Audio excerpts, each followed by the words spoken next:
March 27, 1999, 8:15 p.m. local time. Somewhere over the fields of Bujanovci, Serbia. The night is moonless, black as crude oil. Temperature 42 degrees Fahrenheit. Wind speed 8 knots from the northwest. Visibility less than 3 miles through the haze of industrial smoke drifting north from Belgrade. High above the farmland, something moves through the darkness. Something invisible. Something that wasn't supposed to exist in the crosshairs of any enemy weapon system on Earth. The F-117 Nighthawk, tail number 820806, call sign Vega 31.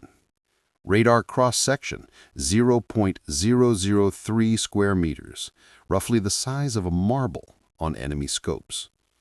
Angular, faceted, coated in radar-absorbent material that drinks electromagnetic waves like a sponge soaking up water. Every surface designed to scatter detection beams away from their source. Every angle calculated by Lockheed's engineers to bend the laws of conventional warfare. Inside the cockpit, Lieutenant Colonel Dale Željko checks his instruments for the 100th time this evening. Airspeed, 480 knots. Altitude, 19,000 feet. Mission elapsed time, 2 hours, 43 minutes. His breathing is steady through the oxygen mask. The instruments glow green in the darkness. Outside his canopy, nothing but void. No moon, no stars, just the perfect blackness that makes the Nighthawk truly invisible. Željko has flown this route twice before. Same altitude, same approach vector toward downtown Belgrade. Same target package, communications facilities supporting Slobodan Milosevic's forces in Kosovo. Operation Allied Force has been running for 6 days. 6 days of NATO airstrikes attempting to force Serbian withdrawal from Kosovo. 6 days of F-117 striking with impunity, untouched by the dense surface-to-air missile network below. The Serbs have launched over 700 SAMs at NATO aircraft. Not one has touched a Nighthawk. Not one. Below him, in a muddy field 15 miles west of Belgrade, another man checks his instruments.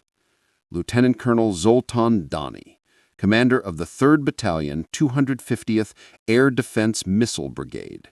His weapon system, the S-125 Neva, NATO designation, SA-3 Goa, a Soviet-era surface-to-air missile designed in 1961. Outdated, obsolete, laughable by Western standards. The SA-3 radar operates on frequencies the Nighthawk's stealth coding wasn't optimized to defeat. Donnie doesn't know this yet, but he suspects. His radar operator, Corporal Dragan Matic, sits hunched over the P-18 spoon rest acquisition radar scope. Green phosphor glow illuminating his face, circles sweeping, static dancing across the screen like snowflakes on a dead television channel.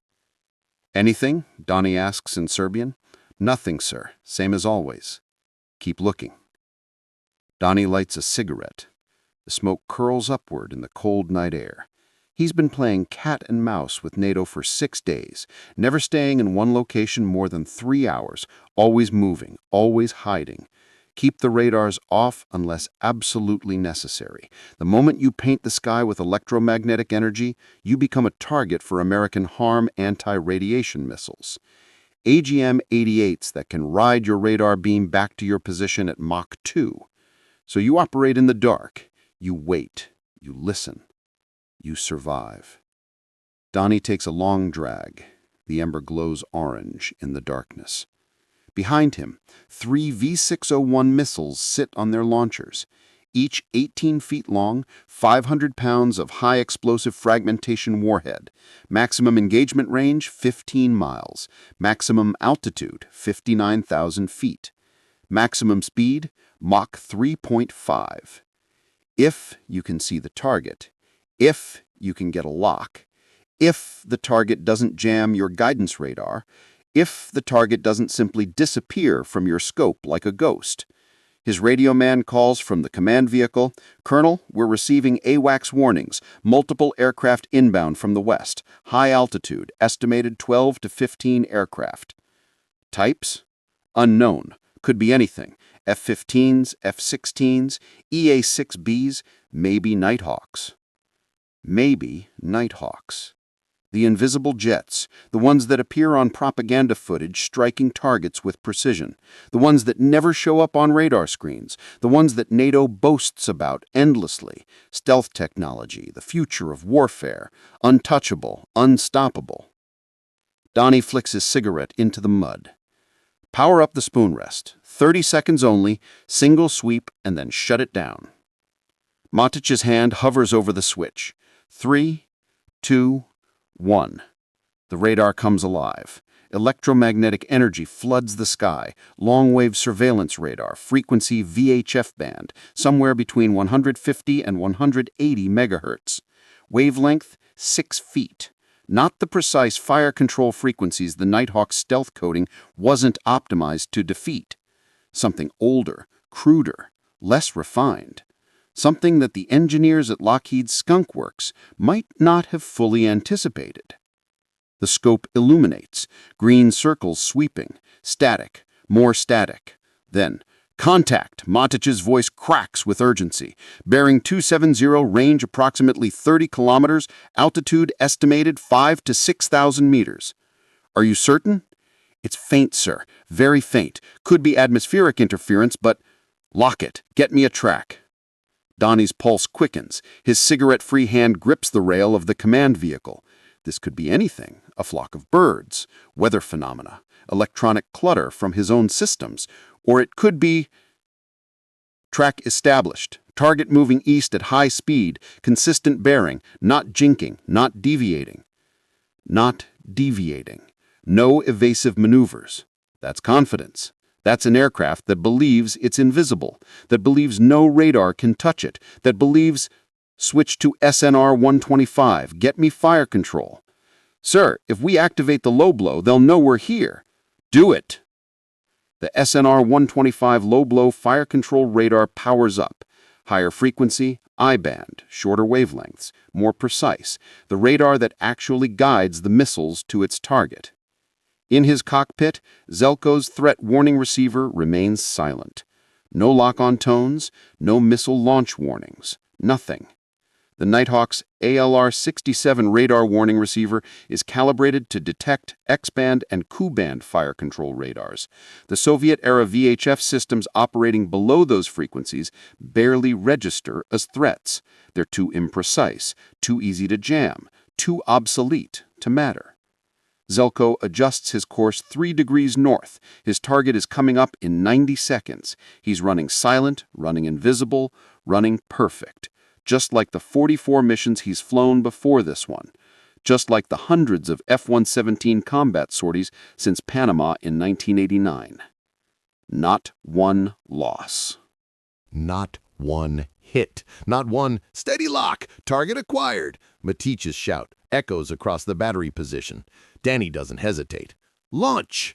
The first V-601 missile ignites with a roar that tears the night apart. White flame erupts from the booster. The missile leaps from its launcher, climbing, accelerating, tracking toward a target that shouldn't exist on any radar scope on Earth. 3 seconds later, the second missile follows. Željko sees the launch through his cockpit glass. 2 brilliant white streaks rising from the darkness below, coming up fast, coming up at him. His threat receiver finally screams, "Missile launch! Missile launch! Missile launch!" But it's too late. The first V-601 missile passes harmlessly below him, its guidance radar losing lock in the clutter and chaff. But the second missile finds him. At 8:15 p.m. and 43 seconds, 500 pounds of high explosive detonates 18 feet behind the F-117A's left wing.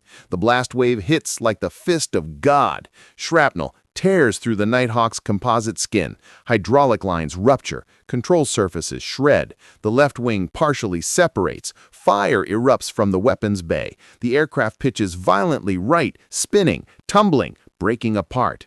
Željko's world becomes fire and alarms and impossible G-forces.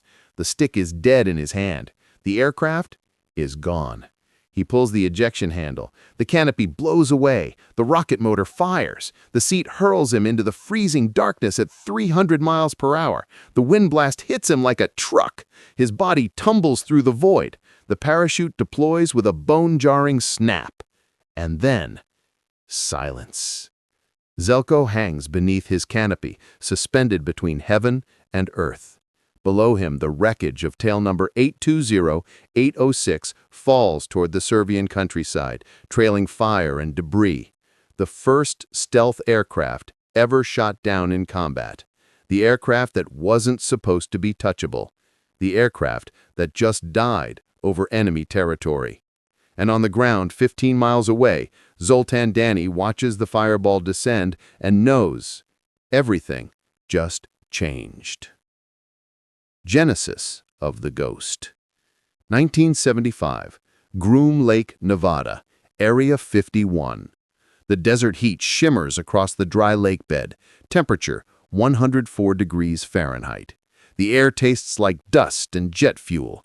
In a classified hangar at the edge of the test facility, a small group of engineers gathers around something that looks like it was designed by a committee of drunken mathematicians. It's called Have Blue, and it's the ugliest aircraft anyone has ever seen. Angular, faceted, all sharp edges and flat planes like a piece of origami folded by someone who hates curves. No smooth surfaces, no traditional airfoil shapes, nothing that looks remotely aerodynamic. Just a collection of flat panels joined at precise angles, coated in experimental radar-absorbent material. Ben Rich, director of Lockheed's Advanced Development Projects, the legendary Skunk Works, stands with his arms crossed, studying the prototype. "Will it fly?" asks a junior engineer.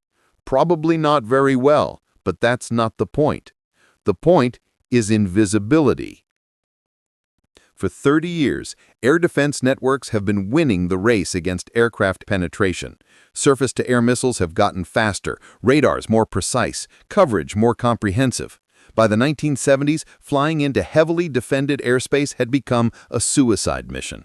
The Soviet Union had deployed thousands of SAM sites across Warsaw Pact territories.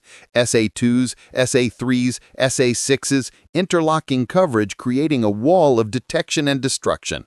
American bombers and strike aircraft had exactly two options: fly so low that terrain masking prevents radar detection, or fly so high that missiles can't reach you. Neither option works anymore. Fly low, and mobile radar systems like the SA-6 Gainful will track you in ground clutter. Their missiles will ride their own semi-active guidance all the way to impact. Just ask the Israelis, who lost over a dozen aircraft to SA-6s during the Yom Kippur War. Fly high, and the SA-2 guideline will reach up past 60,000 feet and swat you from the sky. Just ask Francis Gary Powers, whose U-2 was destroyed over Sverdlovsk in 1960. The American solution was jammers, electronic countermeasures, chaff, flares, decoys. Make yourself harder to hit by confusing enemy radars. But what if you didn't appear on radar at all? What if you could walk through the front door of enemy air defenses without them ever knowing you were there? That's the question DARPA, the Defense Advanced Research Agency, asked Lockheed in 1974. Can you build an aircraft invisible to radar? The Skunk Works said yes. The project was classified higher than top secret, codename Have Blue. Only a handful of people in the entire Department of Defense knew it existed. The budget came from black programs buried so deep in classified accounting that even most Pentagon officials couldn't find it. The principle was simple. Radar works by transmitting electromagnetic energy. When that energy hits an object, it reflects back to the receiver. The size and intensity of that return determines whether the radar can detect the object. Traditional aircraft are covered in smooth curves, antennas, intake ducts, weapons pylons, all of which reflect radar energy beautifully in every direction. A typical fighter jet has a radar cross-section of anywhere from 5 to 15 square meters. On a radar scope, it lights up like a Christmas tree. But what if you could eliminate those reflections? What if every surface was angled to deflect radar energy away from the transmitter instead of back toward it? What if you covered the aircraft in materials that absorbed electromagnetic energy instead of reflecting it? The answer was the faceted design. Every surface on Have Blue was a flat panel, angled precisely to scatter radar beams in directions other than back to their source. The fuselage was composed of hundreds of individual facets, each calculated to minimize radar return. Engine intakes were covered with radar-blocking grills. Exhaust nozzles were shaped to reduce infrared signature. Every seam, every joint, every panel edge was designed with radar cross-section reduction in mind. The result was an aircraft with an RCS smaller than a bird. But there was a problem. The faceted design made HAV Blue aerodynamically unstable. Conventional flight would be impossible without computer assistance. The aircraft required a fly-by-wire system that made dozens of control adjustments per second just to keep it in the air. And even then, it was dangerous. The first HAV Blue prototype flew on December 1, 1977. Test pilot Bill Park lifted off from Groom Lake at dawn. The aircraft handled like a drunk elephant on roller skates. Every control input required immediate compensation. The computers fought constantly to keep the nose level.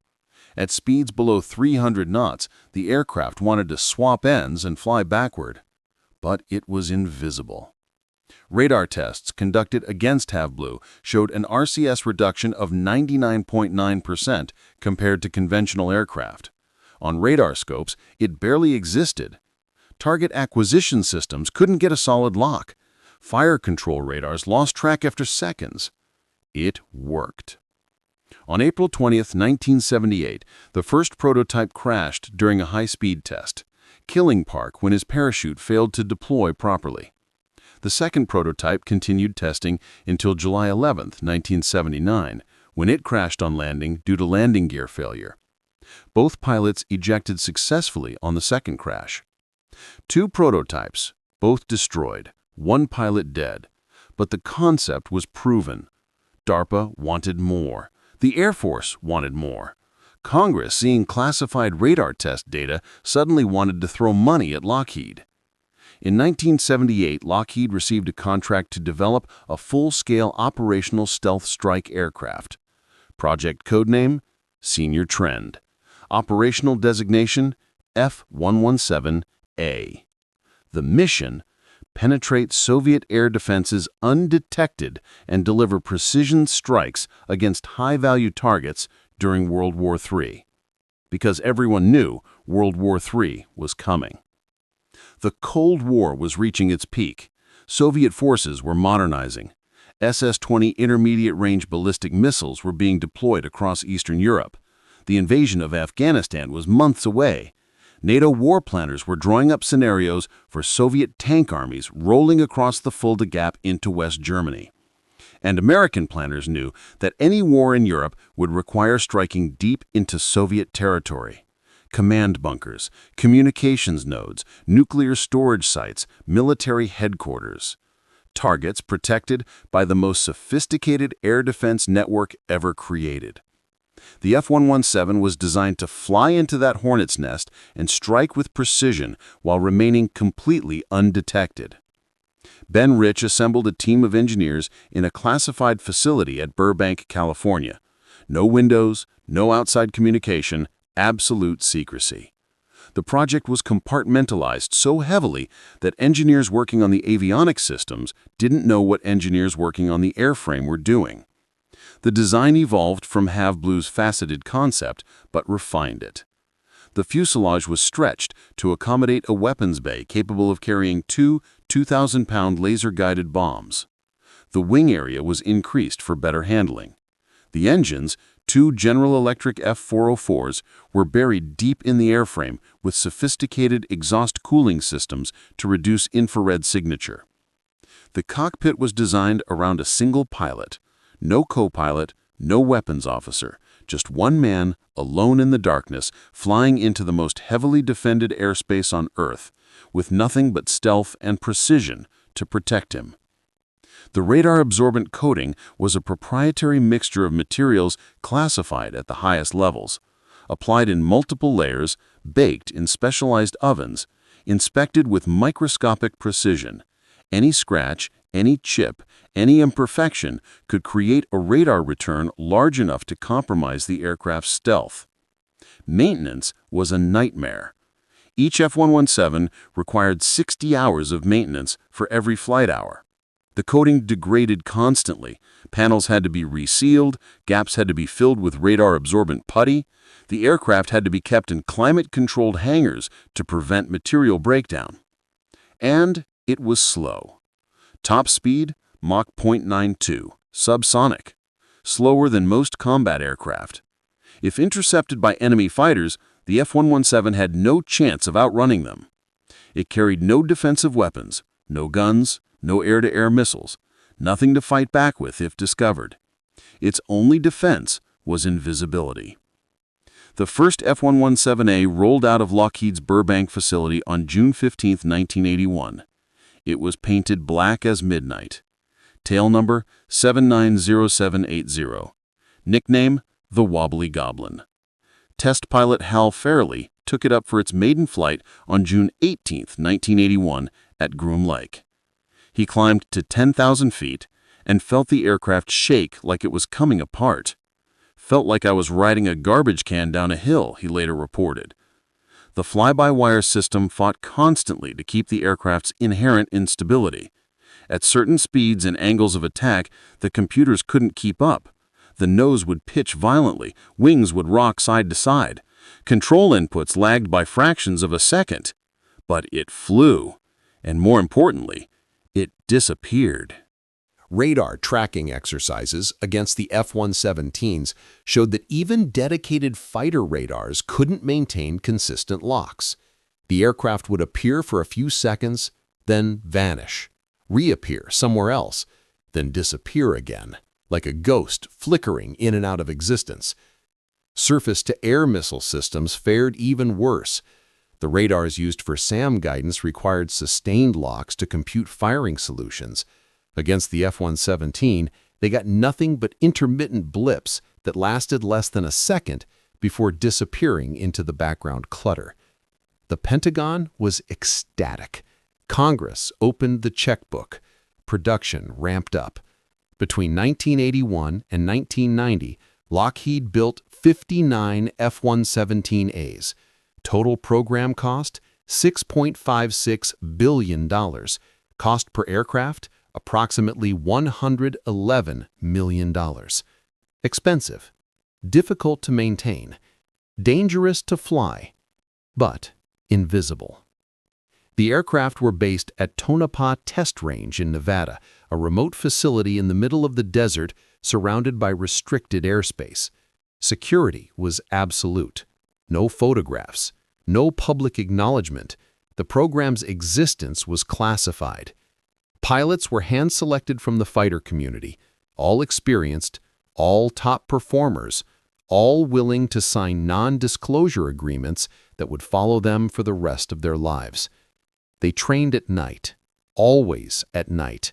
The F-117 was a nocturnal predator. It struck in darkness when visual acquisition was impossible and radar was the only means of detection. And radar couldn't see it. Training missions were flown in complete radio silence. No transponders, no IFF, identification friend or foe. Nothing that would emit electromagnetic energy that could be detected. The F-117s would take off after sunset, fly their routes in absolute darkness, strike simulated targets with inert laser-guided bombs, and return before dawn. They were invisible even to their own air traffic controllers. By 1988, the F-117 program had achieved initial operational capability. 59 aircraft, fully trained pilots, established doctrine, ready for war. But war didn't come. The Soviet Union was collapsing. Mikhail Gorbachev was talking about glasnost and perestroika. The Berlin Wall would fall in 1989. The Warsaw Pact would dissolve. The threat the F-117 was designed to counter was evaporating. The Pentagon needed a new mission for its invisible jet. They found one in Panama. December 20th, 1989, 1 a.m., somewhere over the Caribbean. Two F-117As cruise at 25,000 feet, black shapes against black sky. No lights, no radar emissions, no radio chatter. Just the low hum of their engines and the darkness. Operation Just Cause, the U.S. invasion of Panama, has just begun. Their target, Rio Hato Military Base, 55 miles southwest of Panama City. Home to the Panamanian Defense Force's 6th and 7th Rifle Companies. Approximately 600 troops, hardened barracks, defensive positions, and Manuel Noriega's personal command center. The mission brief was simple. Strike the barracks with 2,000-pound bombs. Create shock and confusion. Suppress resistance before U.S. Rangers parachute in to secure the airfield. The F-117s were perfect for the job. No need to suppress air defenses. Panama had no radar network worth mentioning. No need for fighter escorts. No need for jamming aircraft. Just 2 stealth bombers appearing out of nowhere, dropping precision ordnance and disappearing before anyone knew what happened. Major Greg Feast occupies the lead aircraft.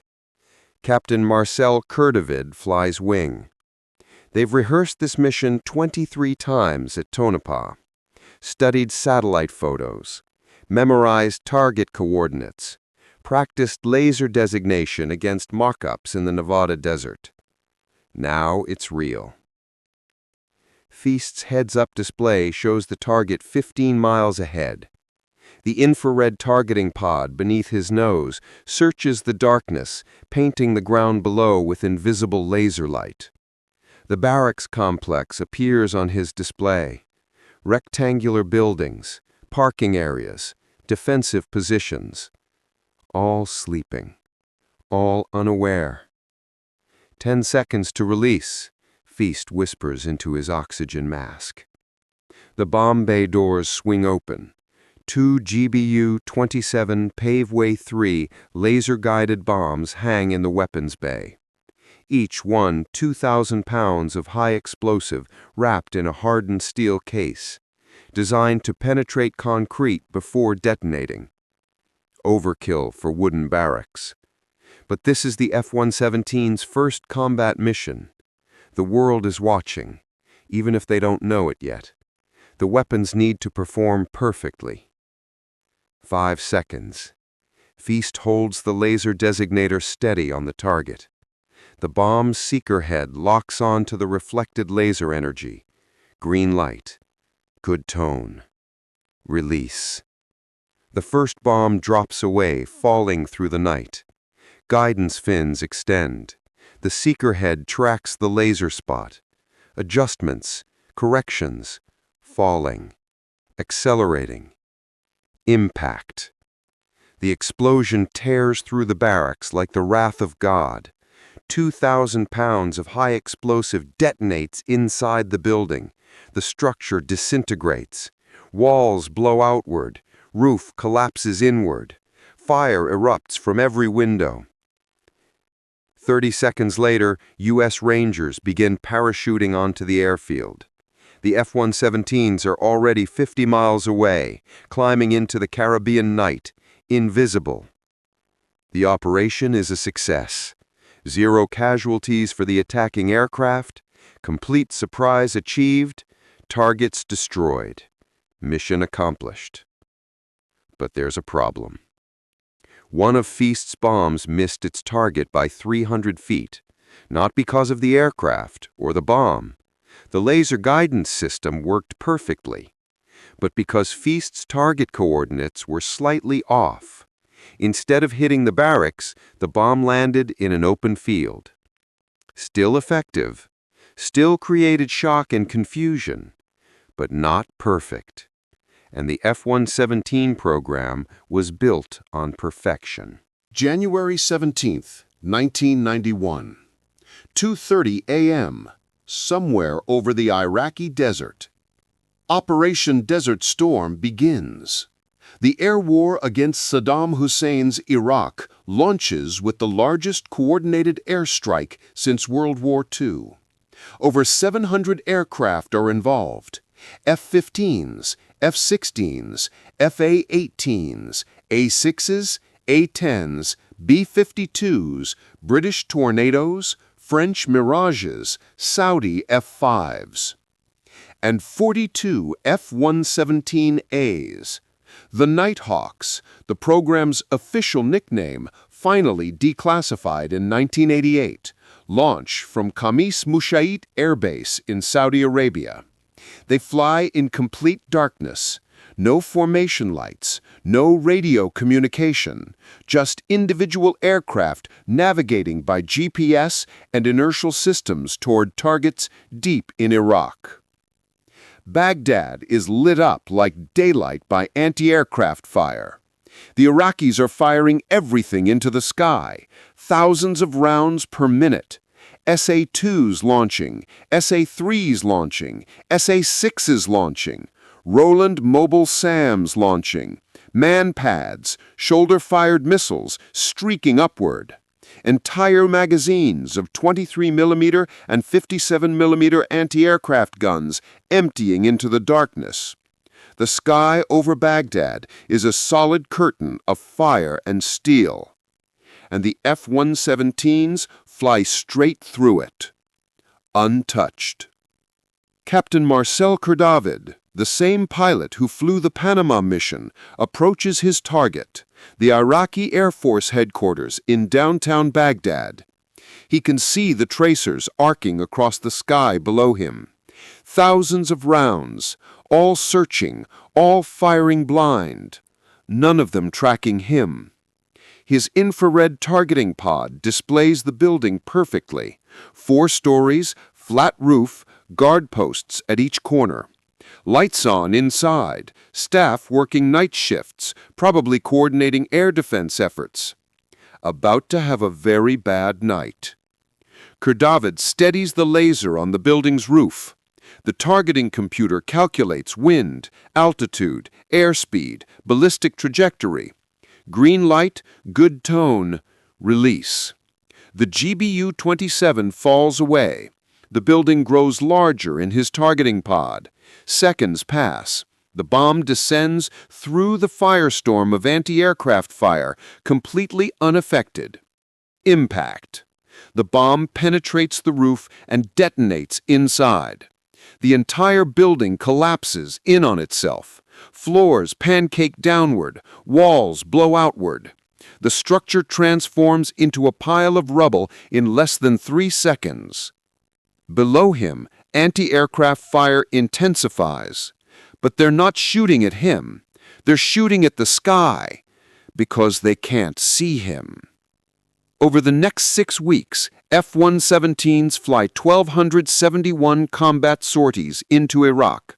They strike command bunkers, communications facilities, bridges, chemical weapons storage sites, suspected nuclear facilities, government buildings, military headquarters, and Saddam Hussein's palaces. Not a single F-117 is hit by enemy fire. Not one. Out of over 2,000 surface-to-air missiles fired at coalition aircraft during Desert Storm, not a single one locks onto a Nighthawk. Iraqi air defense operators report ghost aircraft appearing on their scopes for fractions of a second before disappearing. Some operators think their equipment is malfunctioning. Others think they're seeing atmospheric phenomena. A few suspect something new. Something invisible, something they have no defense against. They're right. The F-117s account for only 2.5% of coalition aircraft, but strike over 40% of strategic targets. The precision is extraordinary. Bombs hit bunker ventilation shafts. They fly through specific windows. They strike individual buildings in crowded city blocks without damaging adjacent structures. CNN broadcasts footage of laser-guided bombs falling down elevator shafts and ventilation ducts. The world watches in awe. This is the future of warfare. Precision, stealth, invisible aircraft striking with surgical accuracy. the Nighthawk becomes legendary. The Pentagon declassifies more information. Photos are released. Specifications are published within limits. The aircraft appears on magazine covers. Pilots give interviews, carefully scripted, avoiding classified details. The mystique grows. The Nighthawk, the black jet, the stealth fighter that revolutionized air warfare. But there's something the public doesn't know. Something the Pentagon doesn't advertise. Something only a handful of radar engineers and air defense specialists understand. The F-117 Stealth is optimized for specific radar frequencies. High-frequency fire control radars operating in X-band and Q-band, the standard for modern SAM systems, are defeated beautifully by the Nighthawk's faceted design and radar-absorbent coating. But lower-frequency radars, VHF and UHF band systems, can sometimes detect the F-117's presence even if they can't maintain a weapons-quality track. Why? Physics. Radar detection depends on the relationship between wavelength and target size. High-frequency radars have short wavelengths, measured in centimeters. The F-117's faceted design scatters these short wavelengths very effectively. But long-wavelength radars, VHF systems with wavelengths measured in meters, can sometimes see stealth aircraft because the wavelengths are comparable to the aircraft's overall size. The facets are too small to effectively scatter energy with wavelengths longer than the panels themselves. It's called resonance region detection. The Skunk Works engineers knew about this theoretical vulnerability, but VHF radars are too imprecise for weapons targeting. They can tell you something is out there, but they can't give you accurate enough coordinates to launch missiles. So the vulnerability was accepted. No air defense system in the world combined VHF detection radar with mobile SAM batteries capable of rapid target engagement. The Soviets had VHF systems, they had mobile SAMs, but they never integrated them into a doctrine specifically designed to counter stealth aircraft. Why would they? Stealth aircraft didn't exist in Soviet doctrine. They were expensive Western toys, too costly and too fragile for real warfare. Or so the Soviet generals thought. March 24th, 1999. Brussels, Belgium, NATO headquarters. Operation Allied Force begins. NATO launches its air campaign against Serbia in response to Slobodan Milosevic's ethnic cleansing campaign in Kosovo. Yugoslav forces have killed thousands of ethnic Albanians. Entire villages burned, families displaced, massacres documented by international observers. The United Nations debates. Russia threatens to veto any Security Council resolution authorizing military action. NATO decides to act without UN approval. Controversial, legally questionable, but politically necessary, Western leaders argue. The air campaign will have 3 phases. Phase 1, establish air superiority, suppress Serbian air defenses. Phase 2, strike military targets in Kosovo and southern Serbia. Phase 3, expand target list to strategic sites across Serbia, including Belgrade. The assumption, Milosevic will capitulate within days, maybe a week. He can't withstand sustained NATO bombing. His economy is weak. His military is outdated. His air defenses are Soviet leftovers from the Cold War. This will be quick. This will be easy. This will be another Desert Storm, precision strikes, minimal casualties, overwhelming technological superiority. Except Serbia isn't Iraq. The terrain is different. Rolling hills, dense forests, limited open desert where airfields and SAM sites can be easily spotted and destroyed. The air defense network is different, not static and predictable like Iraq's, but mobile and adaptive. Serbian commanders learned from Desert Storm. They studied NATO tactics. They watched their Iraqi counterparts get destroyed and vowed not to make the same mistakes. And they have the S-125 Never, the SA-3 Goa. Ancient by Western standards, first deployed in 1961. Designed to shoot down high-altitude bombers flying predictable flight paths. Maximum engagement altitude, 59,000 feet. Maximum range, 15 miles. Obsolete. Laughable. Nothing to worry about. Except the Serbs have made modifications. They've stripped down the systems, mounted them on trucks for mobility. They've shortened setup times from hours to minutes. They've developed tactics for using VHF surveillance radars in conjunction with fire control systems. They've trained their crews to operate in complete communications silence, avoiding anti-radiation missiles. And they have a commander who understands electronic warfare better than any of his NATO counterparts realize. Lieutenant Colonel Zoltan Dani. Born in Virovitica, Yugoslavia, now Croatia. Studied electrical engineering at the Yugoslav Air Force Academy. Specialized in radar systems and surface-to-air missile operations. Rose through the ranks during the Cold War, absorbing Soviet doctrine while developing his own ideas about unconventional air defense tactics. When Yugoslavia fractured in the 1990s, Dani sided with Serbia. He was assigned command of the 3rd Battalion, 250th Air Defense Missile Brigade in 1998. His weapon, 6 SA-3 batteries, 36 missiles total. His mission, defend Belgrade and northern Serbia from NATO air attack. His odds, effectively 0. NATO has over 1,000 aircraft available for the campaign.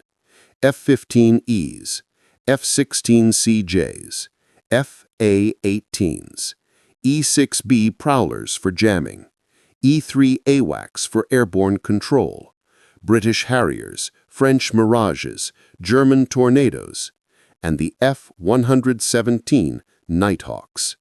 24 of them deployed to Aviano Air Base in Italy, ready to strike the most heavily defended targets in Serbia with impunity. The same aircraft that flew over 1,271 sorties over Iraq without a scratch. The same aircraft that NATO commanders assume are completely invulnerable to Serbian air defenses. The same aircraft that are about to prove that assumption catastrophically wrong. March 24, 1999. 11:30 p.m. Ugrinovci, Serbia. Dani's battalion is dug in 15 miles northwest of Belgrade.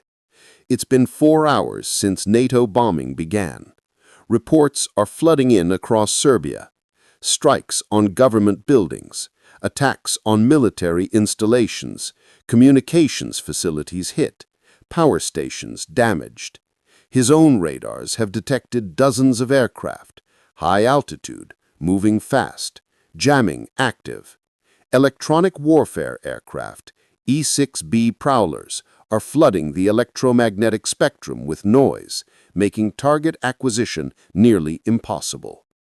"Sir, we're being painted by AGM-88s again," his radar operator reports. HARM missiles. High-speed anti-radiation missiles. They home in on active radar emissions. Turn on your radar for more than a few seconds, and you invite a Mach 2 missile to ride your beam back to your position. Shut it down, move the battery, standard procedure. His crews have rehearsed this hundreds of times. The SA-3 launchers are mounted on modified trucks. The radar systems are portable. They can displace in less than 20 minutes, set up in a new location, and be ready to fire again. Survive, adapt, move. Never stay in one place long enough to become a target. It's exhausting. His crews are running on adrenaline and coffee. They're cold, they're scared. They know they're facing the most powerful military alliance in history with equipment that's older than most of them. But they're disciplined, and Donnie has a plan. He's been studying stealth technology for months. He doesn't have access to classified Western documents, but he has physics textbooks and engineering journals and his own experience with radar systems. He knows that stealth doesn't mean invisible. It means reduced radar cross-section. He knows that different radar frequencies interact differently with stealth coatings. He knows that the F-117's angular design is optimized to defeat high-frequency fire control radars. And he knows that his old P-18 spoon-rest acquisition radar operates in VHF band, frequencies the F-117 might not be fully optimized against. It's a theory, an educated guess, a desperate gamble, but it's all he has. "Get me Lieutenant Colonel Anisic on the radio," Donnie orders. "I want to coordinate with his battery. If we can get 2 acquisition radars working together, we might be able to triangulate targets even if the returns are weak." His communications officer looks skeptical, but complies. The next 3 days blur together. NATO aircraft strike continuously. Cruise missiles slam into targets across Belgrade. F-16s suppress air defense sites. E-6Bs jam everything. Serbian SAM batteries launch blindly into the darkness, hoping for lucky hits. None of them connect. NATO loses no aircraft. The bombing continues. And Donnie keeps moving, keeps adapting, keeps refining his tactics. He's noticed a pattern. F-117s strike at night, always at night. They follow similar flight paths, approaching from the west, striking targets in Belgrade, then exiting southwest back toward Bosnia and the Adriatic. They're predictable, not intentionally, but operational necessity creates patterns. There are only so many approach vectors that make tactical sense, only so many altitudes that optimize weapons release, only so many exit routes that minimize exposure to defenses. Patterns mean opportunities. On March 26, 1999, Donnie deploys his battery to a new position near Bujanovic, directly under one of the suspected F-117 approach routes. He orders his crews to prepare for rapid radar activation. "Sir, if we paint the sky, we'll be targeted immediately," his operations officer warns him. "Only if we stay on long enough for them to get a firing solution. We'll radiate for 15 seconds, get what we can, shut down, move." 15 seconds isn't enough time to acquire and engage. It is if we're lucky. March 27th, 1999, 6 p.m. Albiano Air Base, Italy. Lieutenant Colonel Dale Željko suits up for his 3rd mission of Operation Allied Force. He's 37 years old, from Youngstown, Ohio. Married, 2 children. Graduate of the U.S. Air Force Academy. Fighter pilot with over 4,000 flight hours. Veteran of Desert Storm, where he flew F-15Cs in air superiority missions. Transitioned to F-117s in 1995. This is his 37th Nighthawk mission overall. His target tonight? Communications facilities in downtown Belgrade. Same target he struck 2 nights ago. Battle damage assessment shows the facility is still partially operational. Intelligence believes the Serbs are using backup generators and hardened underground cables to maintain communications. Strike again. Make sure it's destroyed. The mission brief is straightforward. Weather? Clear. Visibility? Good. Enemy air defenses. Active but ineffective. Electronic warfare support. EA-6Bs will be jamming in your sector. AWACS will be monitoring. Search and rescue assets on standby in Bosnia. Any questions? The mission commander asks. Željko has none. It's a routine strike. Same procedures as always. Same confidence in the aircraft. The F-117 has never been hit in combat. Not once. Not in Panama, not in Desert Storm, not in Kosovo. Why would tonight be different? He walks to his aircraft, tail number 820806, Vega 31, and performs his pre-flight inspection. Every panel, every seam, every surface. The radar absorbent coating is intact. No chips, no cracks. Maintenance has done their job. The aircraft is as invisible as physics allows. He climbs into the cockpit, straps in, runs through his checklists. Engines start, systems come online. GPS acquires satellites. Inertial navigation aligns. Weapon systems armed. 2 GBU-27s in the internal bay. Tower clears him for taxi. He rolls down the taxiway as the sun sets over the Italian Alps. Beautiful evening. Clear sky. Temperature dropping. Perfect conditions for a stealth strike. At 7:42 p.m. local time, Vega 31 lifts off from Aviano and climbs into the darkening sky. By the time he crosses into Serbian airspace, it's full night. Moonless. Black. Perfect. March 27th, 1999. 8:10 p.m. Bujanovac, Serbia. Danny's crews are positioned in a muddy field surrounded by trees.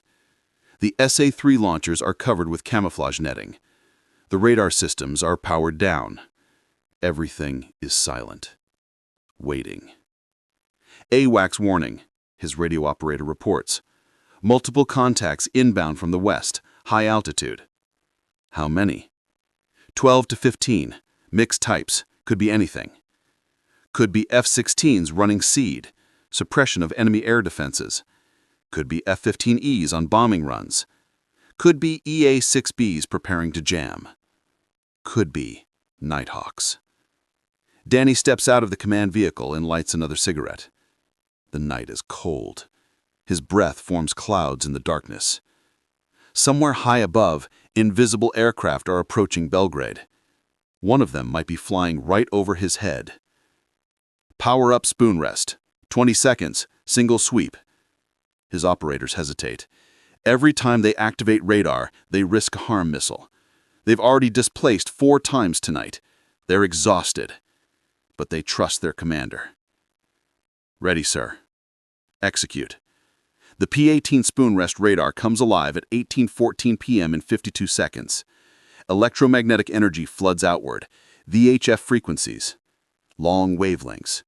The kind of radar NATO doesn't worry about because it's too imprecise for weapons targeting. The scope illuminates. Green circle sweeping. Static. More static. Then. Contact. Bearing 273 degrees, range 32 kilometers. Danny's heart pounds. Confidence level? Low, sure, very faint. Could be atmospheric. Track it. Get me continuous bearing data. The blip appears. Disappears. Reappears, slightly offset. Disappears again. But it's moving consistently. Same general bearing, same approximate speed. It's not atmospheric interference. It's a target. Prepare SNR-125 for activation. Be ready to switch from acquisition to fire control on my command.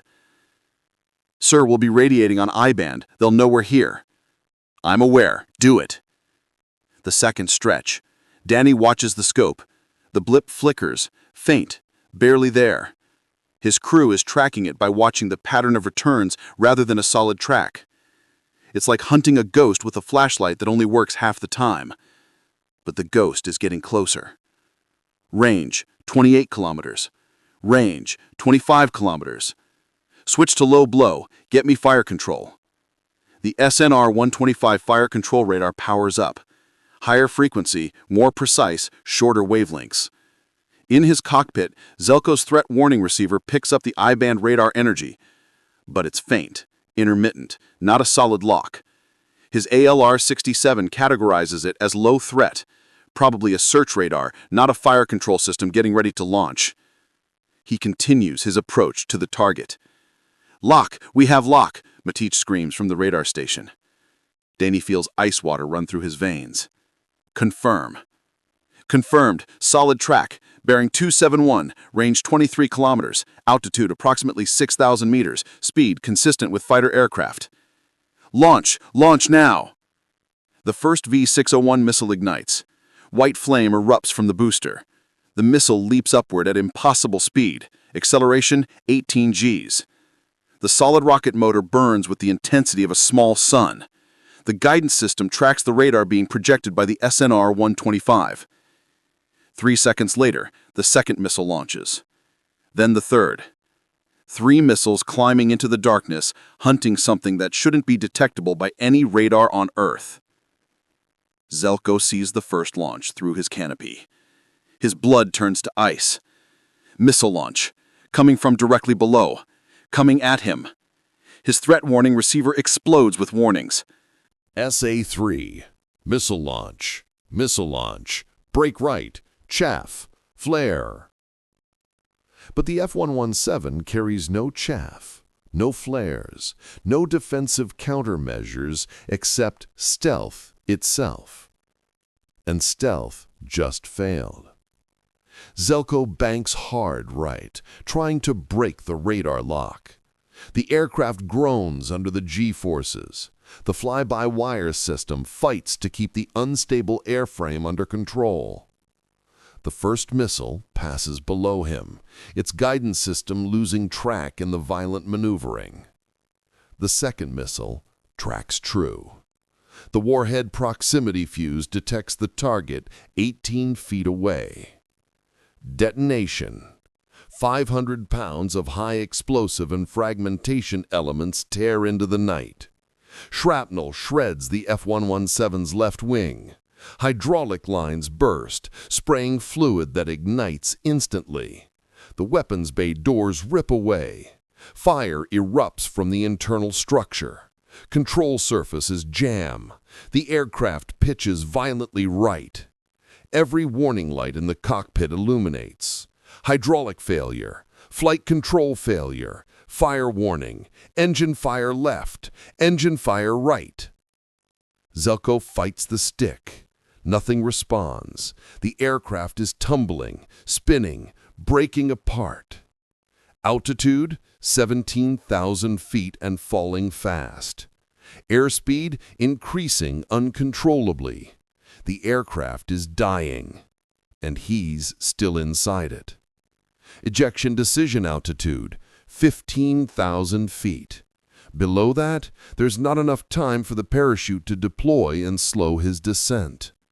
He has seconds to decide. Stay with the aircraft and try to regain control, or punch out into the darkness over hostile territory. 13,000 feet. 12,000 feet. The stick is dead. The aircraft is unresponsive. Fire is consuming the airframe. 11,000 feet.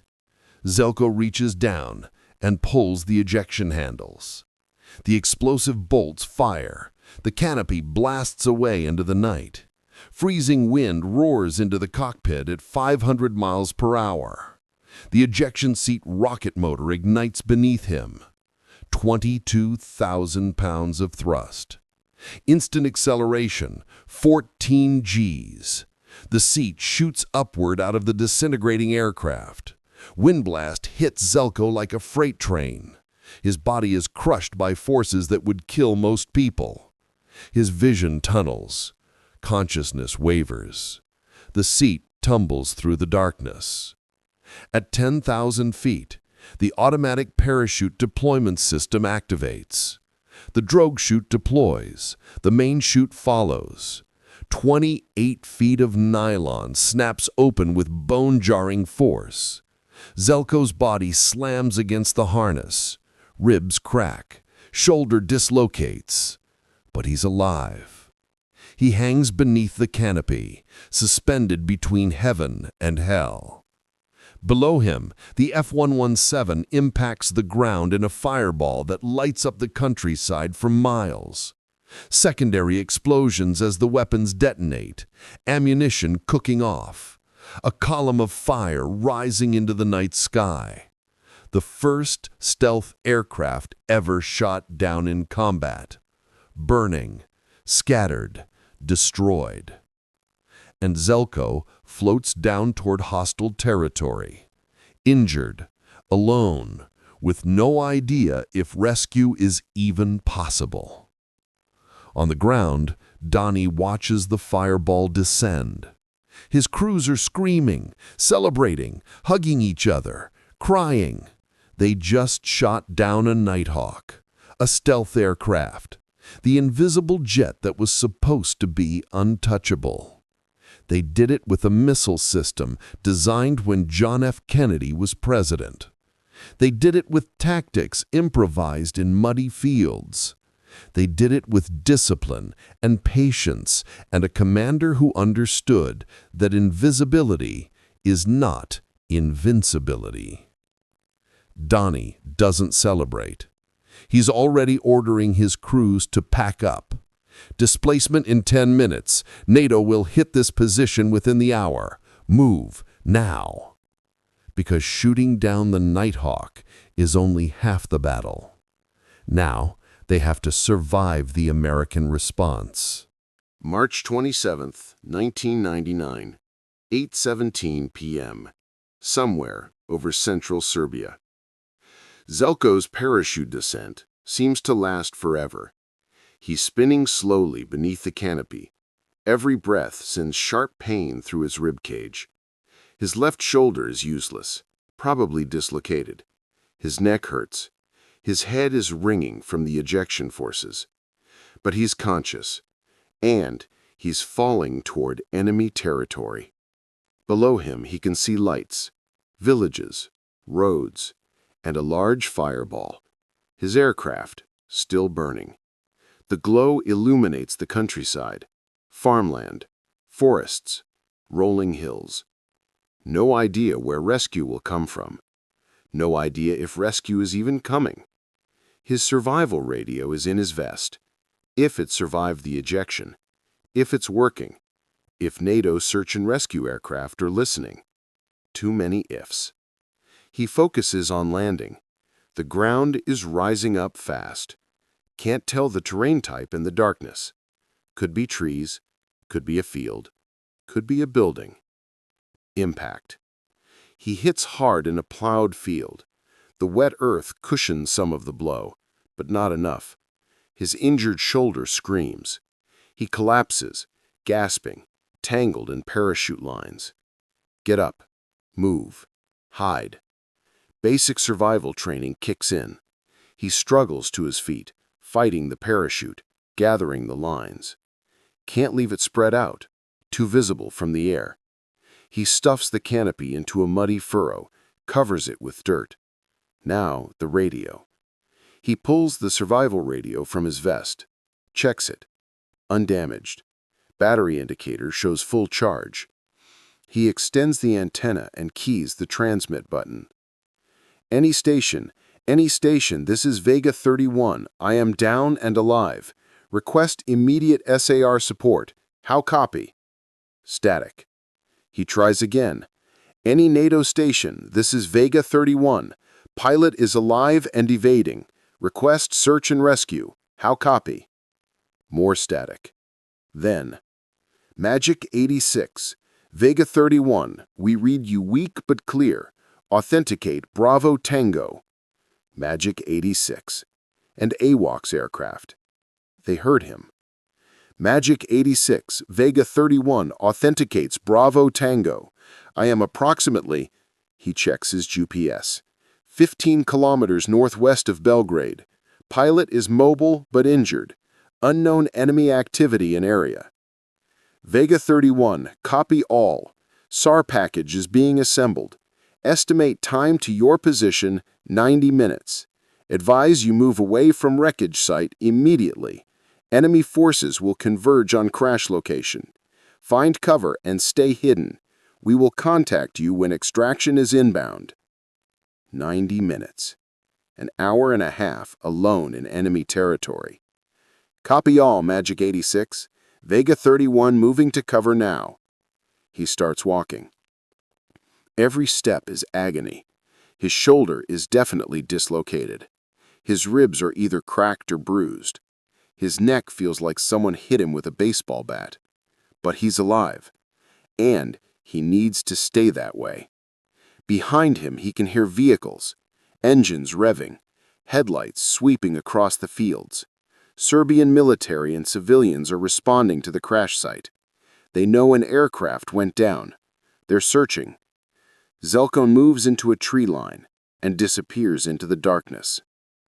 March 27th, 1999, 8:25 p.m. Bujanovac, Serbia. Donnie's battalion is already moving. The launchers are loaded on trucks. The radar systems are being broken down.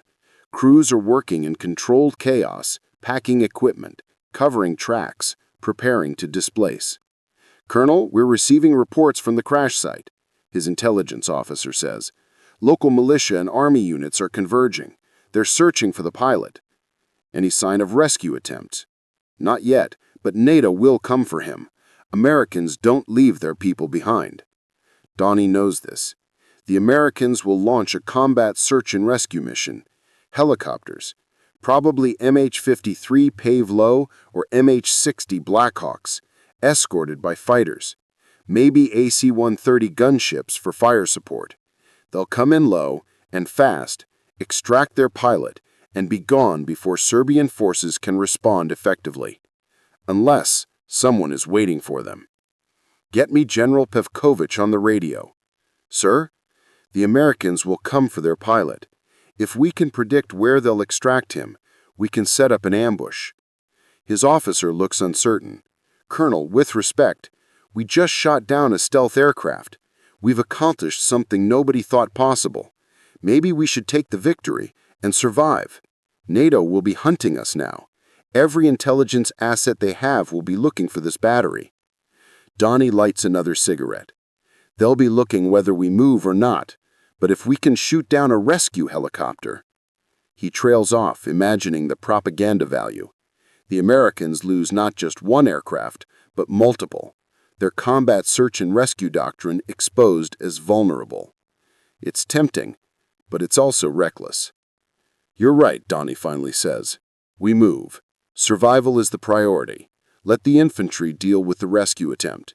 His battalion displaces within 12 minutes of shooting down the Nighthawk. By the time NATO intelligence processes the radar tracking data and calculates Donnie's position, his battery is already 8 miles away, hidden in a forest, radars powered down, completely invisible. They've survived. They've made history. And somewhere in the darkness, an American pilot is running for his life. March 27th, 1999, 9:45 p.m., somewhere in the Serbian countryside. Željko has been moving for over an hour. He's crossed 3 roads, forded a stream, and climbed into heavily forested hills north of the crash site. His GPS shows he's putting distance between himself and the wreckage. Good. Behind him, he can still see the glow of fires, vehicles, searchlights sweeping the fields. They're looking for him. Hundreds of soldiers and militia members all converging on the area. They know he's out here somewhere. They want him alive. An American stealth pilot would be an incredible propaganda coup for Milosevic. Željko has no intention of being captured. He checks his sidearm. Beretta 99, 15 rounds. Not enough to fight his way out, but enough to make a stand if necessary. Please let the rescue come in time.